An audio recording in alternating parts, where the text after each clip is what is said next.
They pumped billions into high-speed rail. 15 years later, we still don't have it. They lost $500 million on Solyndra, almost $1 billion trying to create synthetic fuels. More recently, a Biden meatpacking scheme starved 1 million chickens. And although Biden promised government would build 500,000 charging stations, 2 years later, how many have they built for $7 billion? 7. And again, government's failure at building things is not just a Democrat thing. Republicans joined Democrats in grabbing your money to build computer chip factories. we will enable advanced semiconductor manufacturing to make a comeback here in America. Democrats bragged about adding strengths. Diversity, equity, and inclusion. The CHIPS Act contains 19 sections aimed at helping minority groups. You already have a talent problem. Now you're looking at only being able to recruit from a very small minority of individuals. Then you have to do climate pledges. Then you have to hire from unions. But diversity is good. And there's been horrible discrimination in this country. That doesn't mean that you should shift the pendulum back to hire someone because of their race or their skin color if they're a diverse candidate. Despite the billions you spent, most chips are still made in Taiwan. And even when we pay their chip makers, they struggle to build in America. A major Taiwanese chip manufacturing plant will be delayed again. If our government wants chips made in America, they should get out of the way. Micromanaging microchips just slows things down. Even if they get what they promise, doing the numbers, $53 billion and 115,000 promised jobs. That's almost $500,000 per job. You would expect nothing else from government inefficiency, right? With Republicans in charge, some think things will be better. But as I said, the problem isn't just Democrats, it's government. Republican politicians also harm people when they try to improve on the free market. Trump's steel tariffs destroyed American jobs because they raised the price of steel. Our government should just stop subsidizing politically connected businesses. And maybe Elon Musk will convince Trump to do that. He's actually tweeted that all subsidies should end, including his own. But I won't hold my breath. We spent $2.5 trillion. We got everybody pay increases. Once politicians are in power, they always want to do more with your money. Ever wonder why the rich keep getting richer? Workers get a 4% raise while politicians get 47%, 24%, even 72%. Why are those who are already making well above a living wage getting massive increases, while hard-working folks struggle to make ends meet? If workers get 4%, politicians should get 4% too. But guess what? They do this because we don't speak out. We let them do what they want. Instead of understanding our power, we grovel at their feet. This isn't about unions or politics, it's about fairness. Politicians should not grant themselves raises. We need to stop playing politics and start using our voices. I will keep using mine, but one is not enough. Don't let them say they haven't rioted yet. We must speak out. I have some very important matters to discuss today. I am just appalled, flabbergasted, and frankly disrespected by the system. First of all, the only reason I was given a job and I got these people attention was because I posted something on social media. And then they put me in a meeting to intimidate me because apparently I am sheep. I'm going to tell you guys everything without calling names. But if you're smart enough, you pick up on what's happening. Now, I am a doctor.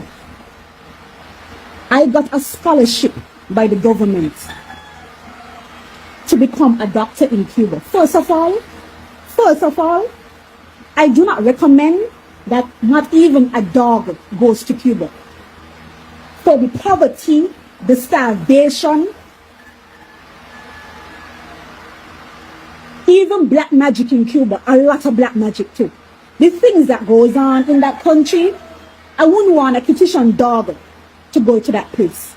And I am still in awe that they're still sending people here. I would tell anybody, take the $200,000 loan and go to Jamaica. Because first of all, I am supposed to be on a bond with the government for 5 years. Apparently. Nobody is saying anything. Nobody is making anything clear. So I'm going to just run with my own assumptions. Because the only time these people take it seriously is when you start to talk about them. Because in this country, everything is political. In this country, everything is political. They don't care if you're hungry. They don't care if you're dying. They don't care if you're starving. They don't give a shit about you. All they care about is their image, how things look for them, and they will be glad to save a person if it makes them look good on the outside. That's the only objective of these people that are in politics. And it is so sad. It is so sad. I have been working at the hospital for 6 weeks and nobody even gave me $100 in my hand. Nobody in the system let me give her $200.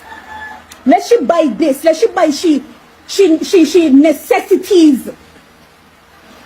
No. A tiny voucher here.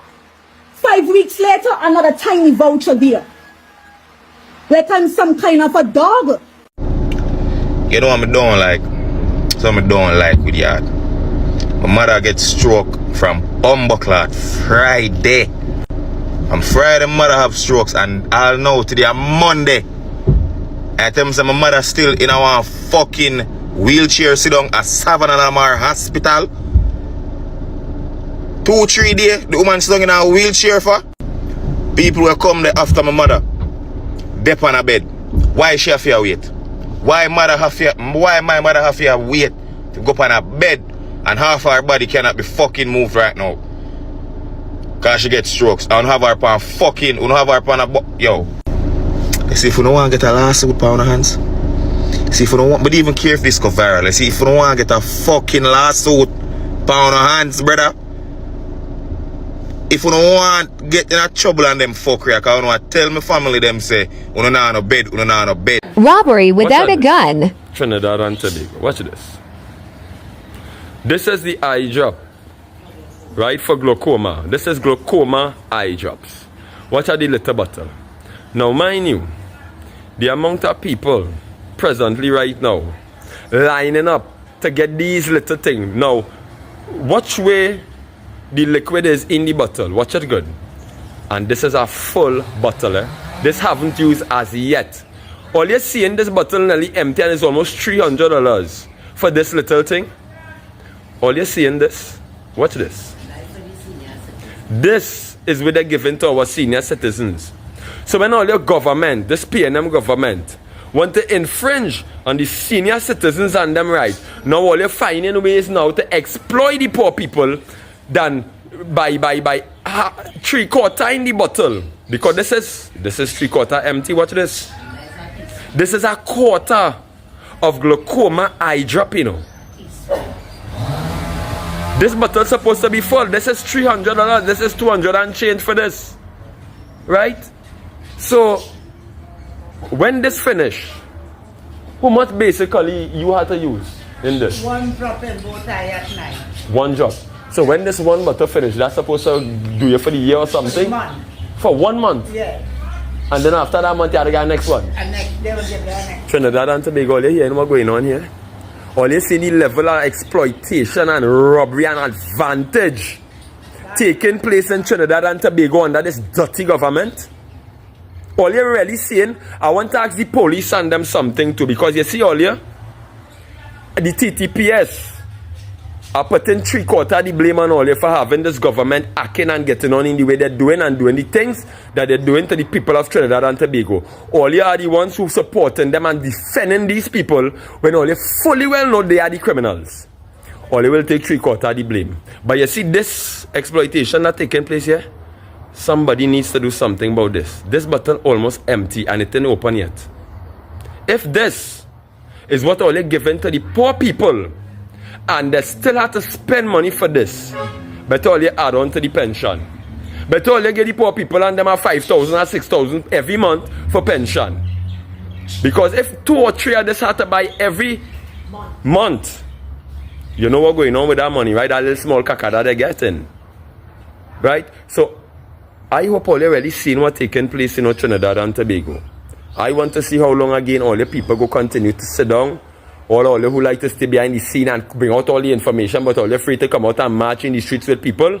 Yes, you Mr. Douglas, politics are talking to. Doubles and coffee, you too. All you behind the scene too long talking, and if all you really want people to come out in a formal way, together as one, yeah, all you needs to do. All you need to be the front. All the lawyers, everybody to come to the forefront and lead the people towards rightness. And stop this old talk. All you just talking, blah, blah, blah, blah, blah, and nothing happening. So it's like all you just talking and waiting to see who will do something first. All you have a responsibility, right? And you see this thing here in my hand? This needs to change. All you need to give people more for their money. This is not justice. Right? Look at this. This bottle is a full bottle. Look at this. This is where the poor people money had to go. Uncle, something had to be done about that. That is wickedness. That is advantage. Right? So again, Trinidad and Tobago, you see how it is shown here. This is not no fairy tale. It's not an illusion. It is getting unbearable. And it's way high class advantage taking place with our senior citizens. We all here had to ask all yourself, all your greedy ones who like to sit down behind the scene and feel nothing will happen to all you when all you reach the age. And when all your ass gets sick, it will be too late for you to complain then, you know. So if all you don't want to act now and do what is right now, then crap will smoke all your pipe as well. Have a good one. There's this illusion which many people have that the world we live in today is somehow a lot more civilized than the world that existed 100 or 200 years ago. That our barbaric ways of the past are just of the past, and now we live in a time of prosperity and progress. But I'm here to remind you that just because the systems and institutions of colonization, white supremacy, slavery, and oppression do not look the same way they did hundreds of years ago, does not mean that they stopped existing. For example, if we were to take a look at France's colonies in Western and Central Africa, we might easily come to the conclusion that, oh, these countries are free. They have declared their independence many, many years ago. But just because, and that's an important but, just because these countries are independent in name does not necessarily mean that they are sovereign.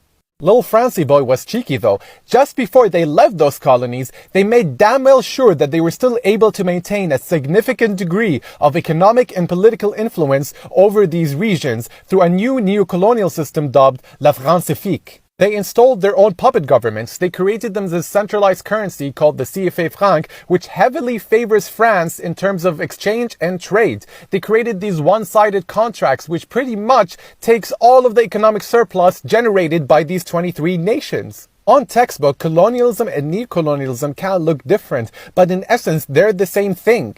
The entire world was rightfully horrified with the genocide committed by Germany in World War II, so they tried their best to prevent something like this from ever happening again. They created these new conventions, these organizations, these policies, these laws, everything to prevent this extent of barbarity and cruelty from ever happening again. And we like to pretend today, these European countries like to pretend today that they have progressed past all this barbarity, past all this cruelty, that they're a lot more progressive.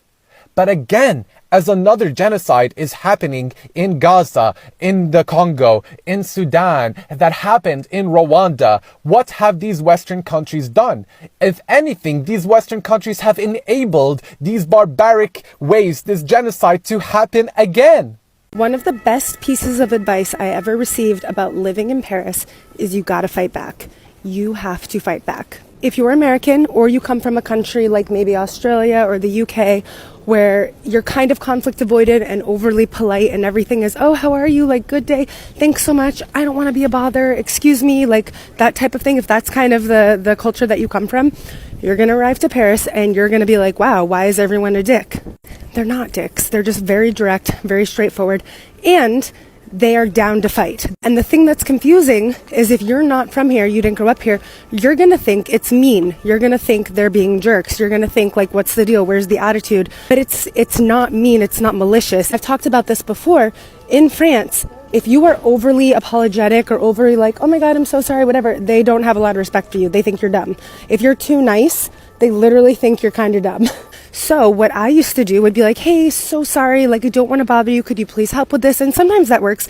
But sometimes I would get someone who would just be like, bah non. And then I'd be like, okay, but, and they'd be like, no, madame, c'est non, c'est pas possible. And they just keep going. And I'd like walk out crying and be like, why is it like this?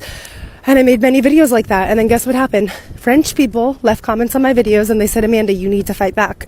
And I was like, but I don't want to fight back. I am not a fighter. I don't want to do that. I don't want to get into arguments. And they're like, you have to. Like it's not, as we said, it's not mean. It's not malicious. It's just how you got to do business over here. And I was like, oh my God, fine. So I tried fighting back. And of course it worked. Of course, my life turned right around. And I had all these little interactions that to me as an American felt super fucking hostile, but they're not. They're not. It's not hostility. It's just normal. Let me give you a great example. So this morning I had the guy coming from Darty to put the cable on my oven and install it, right? Because I had to buy the cable. I got an SMS, a text message that said that my rendezvous, my appointment was from 9 a.m. to 11 a.m. So I need to be at my house. I was like, no problem. So I got up early this morning and I left my house at 8, planning to be at my new apartment by like 8:30 at the max. That gives me a full 30 minutes before my rendezvous, right? I get a call from the guy from Darty at 8:20 and I'm like, oh, hey, he's like, hey, I'm going to be there in 5 minutes. And I was like, oh, okay, well, I'm in an Uber. I'm on my way. So, I'm in an Uber. He's like, okay, no problem. But still, he's early. Like, I'm like, okay, he's early, but that's fine. I am in an Uber. But my Uber this morning decided it was a good day to do the tour of France. He dicked around, kept changing his location. It got like changed like 6 times. Homeboy calls me back and he's like, hey, I'm here. And I'm like, okay, I'm still in the car. Like, sorry, I'm on my way. Starts yelling at me. Oh, mais madame, tu m'as dit 10 minutes. No, I'm waiting for you. He's just screaming.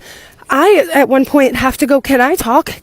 Monsieur, je peux parler? Monsieur, like, est-ce que je peux parler? Because he just keeps speaking over me. He's yapping over me.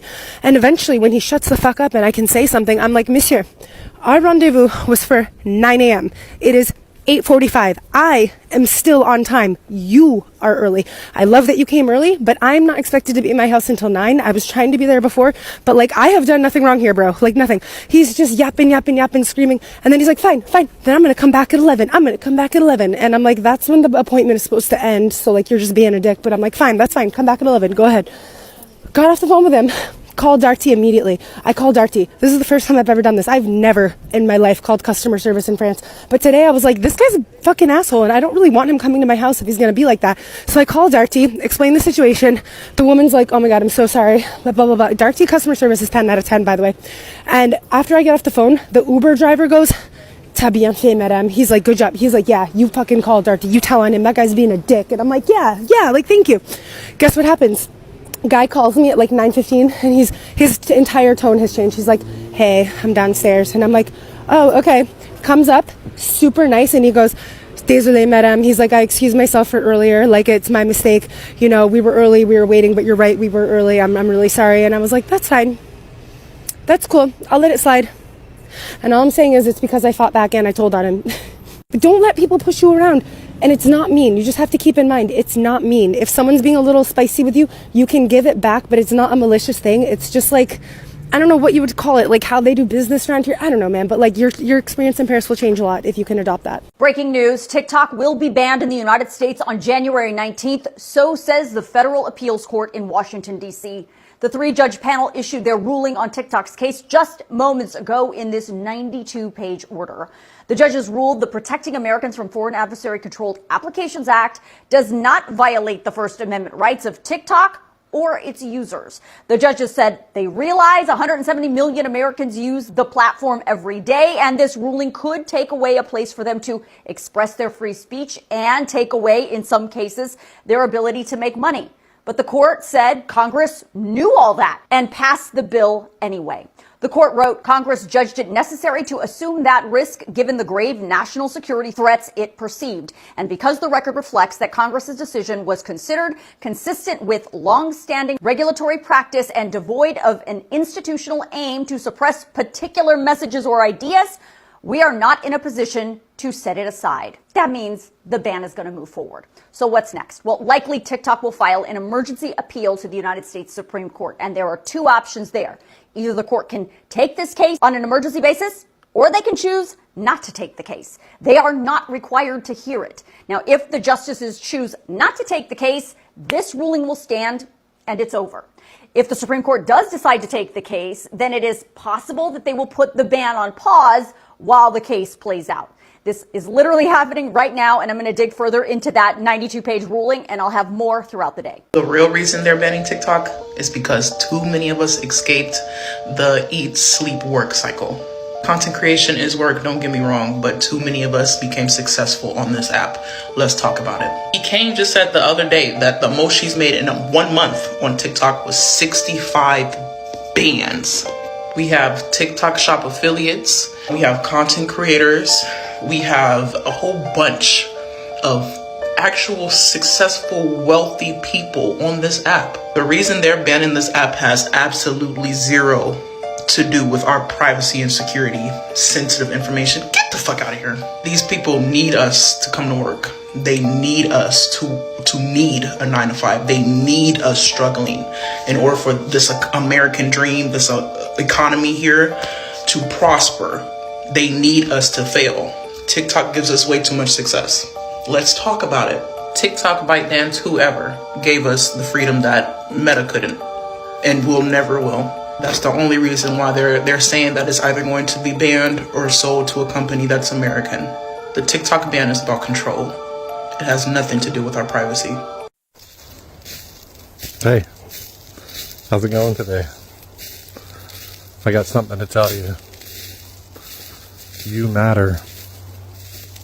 Your opinion matters. Your voice matters. Your voice needs to be heard. The world is waiting. Speak your truth. Share your thoughts. Live in your authenticity. It will make a difference. You are the leader of the new earth. And the world is waiting to hear what you have to say. I love you and have an amazing day today. Oligarchies, what are they? People be talking about them, but you might not know what it is, so let me tell you what it is. An oligarchy is when one person or a select small group of people make decisions for everybody. For example, like if you have an older sibling that makes the decisions on where we're going, what presents everybody's getting, what the bedtime is, what we're having for dinner, like that can be an example of an oligarchy. If you're a theater kid, the drama teacher and maybe one other person gets to decide who gets to play what part, who does everything, and they get to decide the fate of everybody in the class, and they're like the elite that get to decide, and it's just to their taste and to what suits their agenda. And no one gets to vote. It's just somebody making the decision that Tiffany is gonna play the lead yet again. Oh cool, we get to watch another interpretation of the musical Annie. Don't get me wrong, I love Annie, but like, and obviously the challenge with a oligarchy is that we're not supposed to live in an oligarchy, we're supposed to live in a democracy. So we're supposed to all have equal say in what we're doing. So, and those are obviously small examples of what an oligarchy is. In the grand scale of the government, it's usually families with power and influence that get to decide for the rest of us. This is oligarchy. Since Election Day, Elon Musk, Jeff Bezos, and Mark Zuckerberg have become $232 billion richer and are now worth $920 billion combined. Meanwhile, 60% of Americans live paycheck to paycheck. We have to fight for an economy that works for all, not just for the few. While most of us are out here scraping by, these three now have a combined wealth of $920 billion. That's almost $1 trillion split between just three people. But let's put this into perspective. 60% of Americans are living paycheck to paycheck. That's most of us. We're deciding whether to pay our rent or whether to buy groceries, while billionaires are deciding which luxury yacht to add to their collection. This system wasn't designed to help us. It's rigged to benefit the ultra wealthy. But here's the thing. It doesn't have to be this way. We can demand an economy that works for all of us, not just a select few people at the top. So let's start asking the hard questions. Why is the wealth gap growing so fast? Why are billionaires hoarding wealth while essential workers can't afford basic health care? It's time to fight back. Together, we can push for change because an economy for the few will never work for the many. Did you know that 8 people on Earth hold the same wealth as 3.6 billion people, almost half our species? If those 3.6 billion stood in line at a food bank, they would wrap the Earth 54.8 times, and they hold the same wealth between them as just 8 people, about the average attendance for a Man City game. People under the age of 40 are 24% less wealthy than 40 years ago, while people over 75 are 72% wealthier. The wealth of UK billionaires has tripled in our era of supposed crises. But who's supposed to pick up the tab? The working class. How's that fair? And God forbid they would buy a cup of coffee, or they're greedy. You know, people all the children to eat rice and butter, you know, because these prices in the grocery ridiculous. I'm telling you, it's ridiculous. Eat healthy, they say. That bullshit. Or listen to the cost of vegetables in this country. Nah. I don't know how hard it could get. But boy, it ain't easy. More than ever since the last election, I am starting to realize, and I think it just kind of clicked to me, that we women, and especially black women, we need to figure out a way to move out of a space where we're working in corporate or 9-to-5 jobs and start becoming, the producers and owners and control our own capital. And I think it's been kind of speaking to me for a while that I needed to figure out a way to move out of that space, not only for my mental health and for my children's, upbringing, but also because I recognize where this is going. And it's not getting better. It's actually just getting worse. We know that with this last election, a lot of us lost a lot of hope. I was one of the people who felt intuitively that Kamala Harris had won. But we saw what happened. Whether we believe it to be legitimate or not, we watch the purchase of the United States.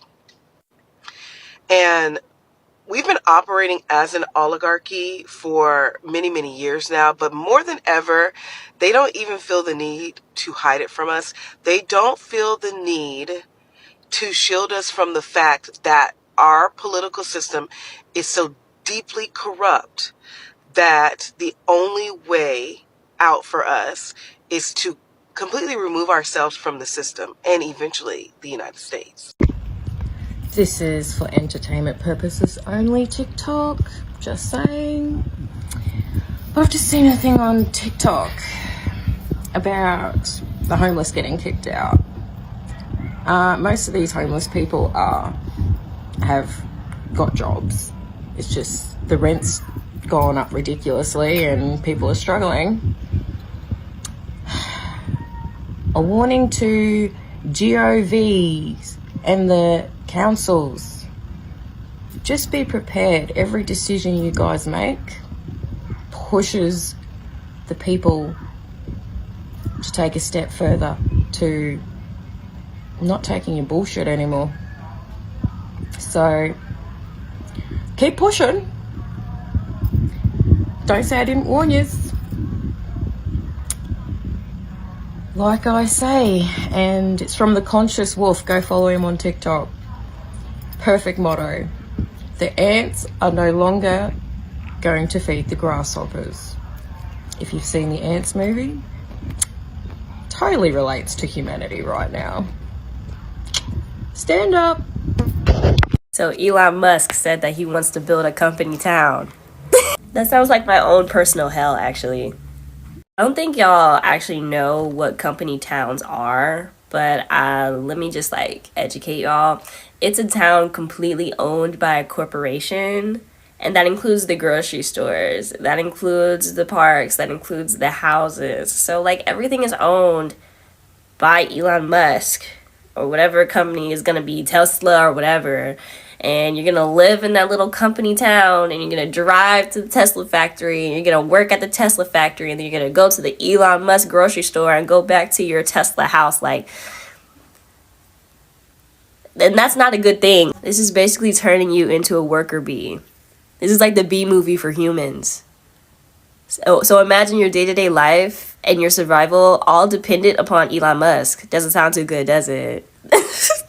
Violence is never the answer. You cannot live without money. You can be fired at will. You can be removed from your apartment without warning. Something as simple as your tooth bothering you can ruin you. Someone in a chair thousands of miles away gets to choose whether you have that care or not. Getting in a car accident will ruin you. Being born with a disability will ruin you. You are always the bottom line, and your wages will be kept low to maximize profit. The color of your skin determines the level of violence levied against you in your everyday life by the state. The zip code you're born into determines the rest of your life. Getting higher education is a privilege. Getting a good education, period, is a privilege. We have an exception for slavery for crimes.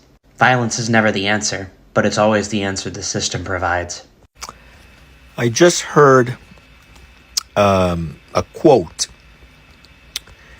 And this quote is very, very, very true. Those who make the laws are the ones who normally break them. And that the rules are are chains for the weak and tools for the strong. You know, it's unfortunate that in our world, absolute power will corrupt absolutely. How can you blame the weak for rules that the weak are chained with, and that doesn't benefit them many times? The issue is that in the world we are economic vampires. The rich want to control the economy of the world, and they want cheap labor. They want to get the most profits possible. And so they chain the weak with those same rules. And then they themselves, who are indicting the weak for breaking the rules, are breaking the rules themselves. Do you know that the ultra-rich people, they don't pay taxes? All the roadworks, all the municipalities and everything, all the money that is used to maintain our city, it's not from the taxes of the rich. It's from the hard-earned taxes of the poor, the middle class, and probably even the upper middle class. So where is the equality? And some people will say, well, yeah, the rich create jobs. Really? Really? The rich only are concerned for themselves. If they give you a job to do, it's going to be the cheapest labor that they can get away with. And if it wasn't for the trade unions, and I'm going even as far back as even English history, trade unionists are the ones that fought for wage equality and for better wages. Even in England, the same, barons and viscounts and those kind of people in the monarch, they were oppressing their own people, the working class people, right? Until you had people like trade unionists. How do you think the Italian mafia got created? The Italian mafia got created because there were all these landlords overruling regular working people who had to pay rent to live in landlords' apartments and so on. But guess what? The mafia became so powerful that they themselves became corrupted. So absolute power corrupts absolutely. And it's just one of those realities that are part of human existence. But as a TikTok posting that I saw recently says, if I have a gun and you have a gun, then we should be able to come to a reasonable conclusion. But if I don't have a weapon and you do, then what I have I'm weak. I can't negotiate. You have the power to subdue me either through subjugation or death, or unaliving, I should say, in the TikTok world. These are some realities that we got to face. And I think the more we talk about it, is the more we expose those who don't really think from time to time about these things. And then in the end, we can saturate the minds of people with what reality is so that we can make some changes. And that's what we need. We need changes so that everyone can be happy, everyone can be fed, everyone can be clothed. That we don't have these high rental units that even hardworking people are not able to afford. What are we doing to each other in this world?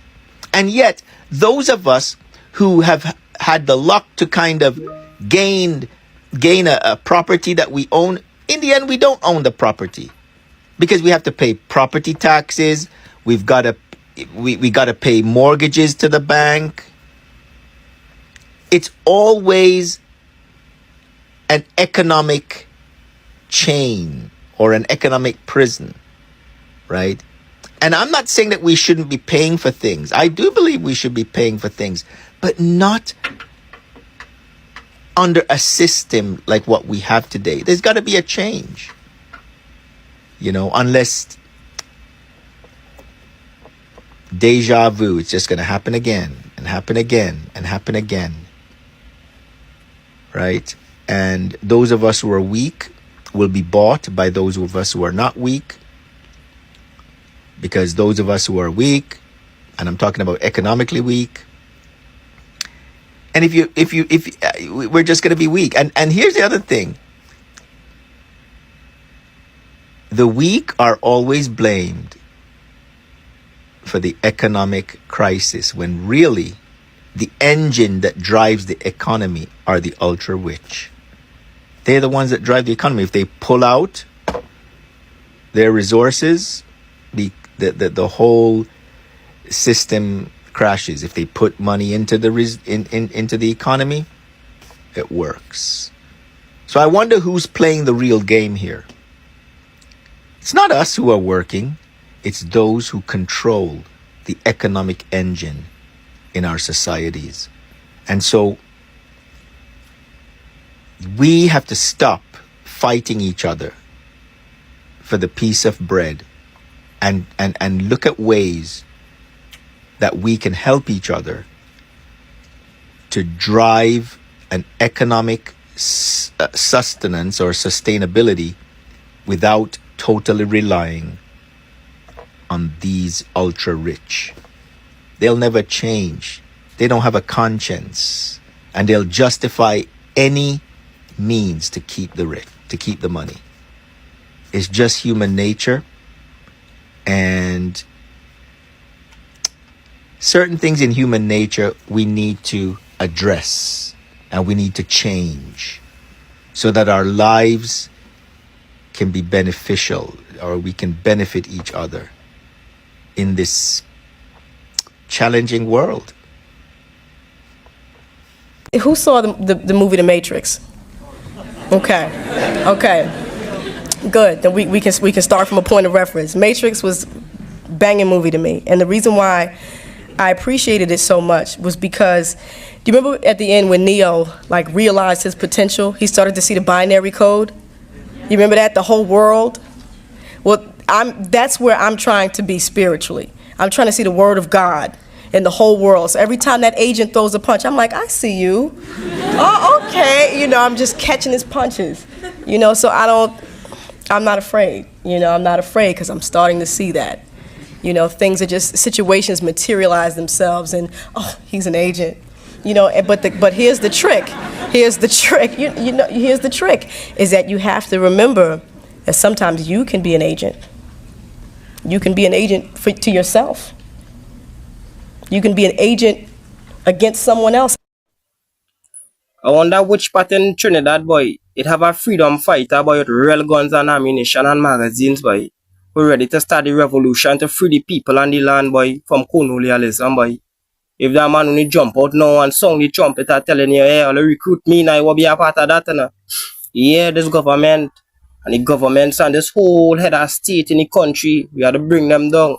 If there are any freedom fighters out there, you know, you're storing your guns for a long time and your bullets for a long time. And as the call to make now, you make the call now, and I'm sure you're gonna see real powerful spiritual youth man reach by your doorstep. You want to know what happened to you. Because we done ready. We just want the freedom fighters sound the trumpet now, man. If you had to send it to a WhatsApp group, come on, it must always fight to fucking get the message out. The Mr. Freedom Fighter, dog. Real guns, real bullet. Anytime it's for that, dog, to make sure the people live, dog, and we get honesty, dog, and justice in this country, dog. I don't for that, dog. Freedom Fighter. You don't know me, my name is Black Loyalty. Send it to me, send it anywhere you could send me that Mr. Freedom Fighter.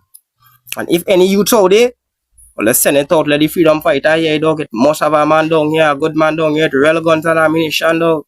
It's time for this corrupt organizations and them to go. UNCP and them, the president, all of them had to go. Colonialism had to go from on this land, dog. We must get back we land for ourselves, dog. To inherit for ourselves, dog. We must be able to go in the pitch lake and get we material for free, dog. We must be able to go, dog, in the quarries and get we stones and them for free, dog. We don't mind selling it to outside countries, but when coming to we, dog, make sure we good, dog. Because the money we be making outside could be enough, dog, to sustain we here, dog. Wise we getting we think free here, dog, and we could build we self. You understand? We don't need no fucking colonialism laws down here, dog. Time we have, dog, taking away rights, dog, thieving we money, dog. What how much money you'll make off a property tax? You know how much money you'll just thief off a property tax? Freedom fighter, jump out now, stamp it now. I volunteer in my service, man. Yeah.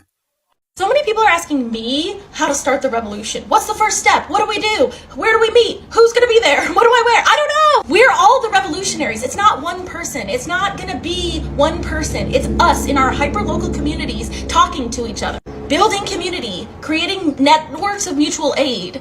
Think about it. The American idea is hyper-individualism, is the nuclear family. The fact that we are isolated from each other is on purpose.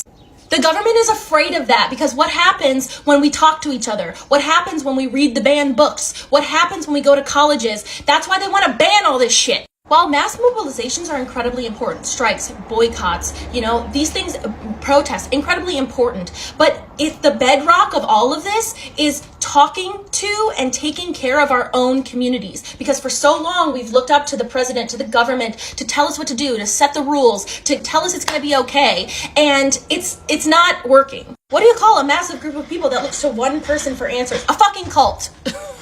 That's why we need to create these pockets of community networks in our own communities, because what works for my community in Brooklyn, New York is not going to work for your community in Kansas City. It's not going to work for your community in Florida. It's not going to work for your community in Texas. And even micro within that is if you live in Florida, what's going to work for your community in Tallahassee doesn't work for your community in Miami. As if you want me to tell you what to do, I'll tell you what to do. Start a community group. Talk to your neighbors. Disengage from capitalism wherever possible. Start finding out what you need, what your neighbors need, and then talk to each other. Start there. Okay, guys, so pattern recognition, okay? All the ADHD people, we've been seeing this. All of the spiritual people and the astrology people, they know this as well. But pattern recognition, okay? Pluto goes into Aquarius. A lot has happened. I'm not going to mention everything that's happened so far, but in my current reality, I'm noticing that all the movie and shows that I've been consuming so far are all about showing you how people can rise up against the people who oppress them, or how wild it is our consumption is. So, for example, I watched Gladiator 2 a couple weekends ago. It was about rising up against an oppressive emperor. I watched Wicked. Wicked is about also too fighting back for your oppressor, standing up for what's right. I'm also watching Dune Prophecy. Exact same thing. It's talking about people trying to rise up against a group of people who are oppressing and hoarding resources. Sadly, a CEO of privatized healthcare has been killed. These billionaires have been building bunkers for a while. We all thought it was because of it could be also too because of climate change. That's probably gonna actually come into effect as well. But I feel like they were building bunkers to keep us out because they know that people are getting fucking sick and tired of this. Like, it's getting pretty bad out here if you are not in a certain if you're not in a certain income tax bracket. Like, people are starving, they're hungry, they're upset, they're pissed.